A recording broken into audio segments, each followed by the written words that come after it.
Төрийн албаны зөвлөлөөс төрийн албаны ерөнхий шалгалтыг улсын хэмжээнд 11-р сарын 16-наас 21-ний өдрүүдэд зохион байгуулахаар шийдвэрлэсэн.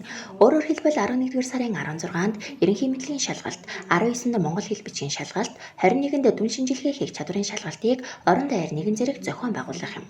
Тус шалгалтад орохоор улсын хэмжээнд нийт 8800 гаруй хүн бүртгүүлсэн байна. Харин Ховд аймагт шалгалт өгөхөөр 293 хүн бүртгүүлжээ.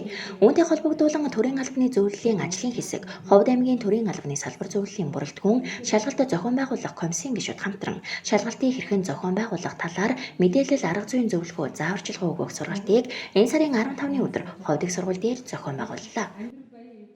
За шалгалтанд өгөх иргэдийн хувьд анхаарах гол зүйл нь гэх юм бол иргэний үнэлгээ авч ирнэ. Шалгалтанд бүртгүүлсэн баталгаажлалтын кодоо бас хуудасаа аваад ирэх нь. Тэгээ бусад зүйл бол шаардлагагүй. Биедээ янз янзын юм авч орж янз янзын хуулах асуудал бол байхгүй. Хэрвээ ямар нэгэн үйлдэл шалгалтын журмаас гадуур үйлдэл хийсэн тохиолдолд шалгалтнаас гарнаа, шалгалтыг орхино гэсэн.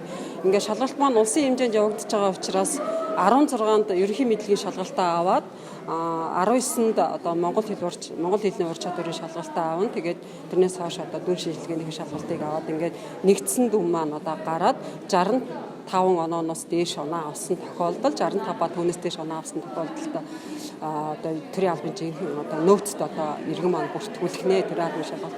Тэгээ энэний дараа бол төрийн албаны тусгай шалгалтыг авнаа. Сул оронтой гарсан тохиолдолд тусгай шалгалт өгөх эрх нь үүсэж байна л гэсэн.